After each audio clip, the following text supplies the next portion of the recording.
नमस्कार भाई और बहनों, स्वागत है आपका जंगली मेडिसिन में।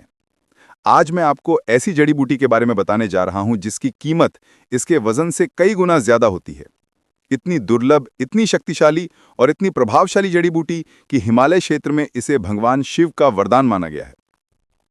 कई लोग इसे जंगल का जिनसेंग, कई इसे पर्वतीय अमृत और कई इसे शरीर का पुनर्निर्माण करने वाली औषधि कहते हैं।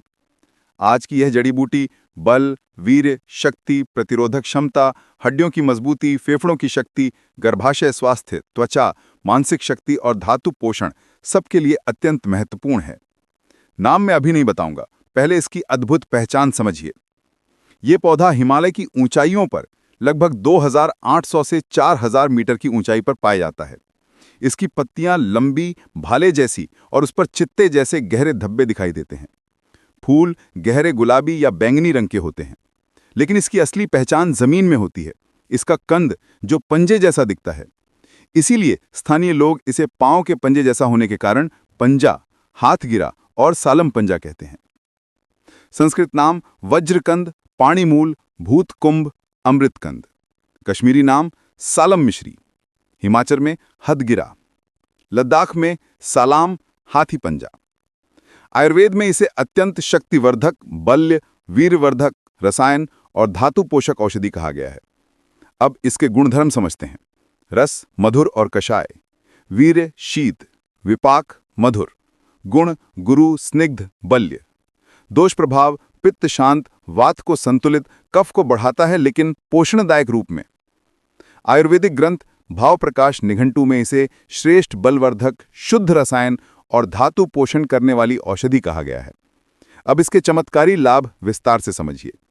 सबसे पहला लाभ, शरीर की शक्ति और धातु पोषण। सालम पंजा शरीर की 7 धातुओं को पोषण देता है।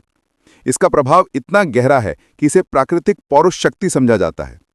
कमजोरी, थकान, कमजोरी, धातु क्षय, शरीर सूखना, इन सब में यह चमत्कारी काम करता है। दूसरा लाभ, पुरुष शक्ति और वीर्य वृद्धि। संस्कृत ग्रंथों में इसे वीर्य स्थिर करने वाली औषधि कहा गया है। वीर्य की कमी, धातु दुर्बलता, वीर्य पतलापन, शीघ्र पतन, तनाव जनित यौन दुर्बलता, इन सब में सालम पंजा अत्यंत प्रभावी है। तीसरा लाभ, महिलाओं के लिए। यह गर्भाशय को पोषण देता है, मासिक धर्म की कमजोरी दूर करता है और शरीर की शक्ति बढ़ाता है। वंध्यत्या, गर्भाशय दुर्बलता, कमजोरी में भी इसका उपयोग किया जाता है। चौथा लाभ, फेफड़ों की शक्ति। हिमालयी क्षेत्रों में इसे दमा, पुरानी खांसी, फेफड़ों की कमजोरी, सांस फूलना और श्वसन रोगों के लिए उपयोग किया जाता है। यह फेफड़ों की कोशिकाओं को पोषण देता है। पांचवा लाभ, हड्डियां और मांसपेशियों के लिए। यह हड्डियों को मजबूत करता है और मांसपेशियों की खराबी, थकान, कमजोरी, दर्द और सूजन को दूर करता है।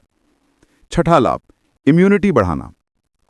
आधुनिक शोध बताते हैं कि डैक्टिलोराइजा हेटाजीरिया में म्यूसिलेज और ग्लाइकोलिपिड्स पाए जाते हैं जो रोग प्रतिरोधक क्षमता को तेजी से बढ़ाते हैं।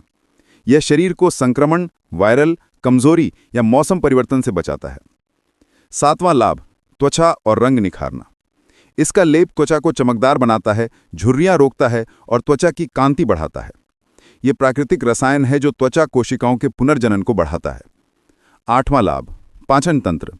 यह अग्नि को संतुलित रखता है, भूख बढ़ाता है और आम विकार दूर करता है। अब इसके उपयोग और मात्रा समझिए। सालम पंजा का चूर्ण 2 से 3 ग्राम दिन में 2 बार। सालम पंजा अवले 6 ग्राम। सालम पंजा का दूध के साथ सेवन, बल और वीर्य दोनों के लिए। कमजोरी में शहद के साथ, दमा और फेफड़ों में अदरक के रस के साथ, महिलाओं में दूध या गोघृत के साथ। अब इसकी दुर्लभता की बात करें।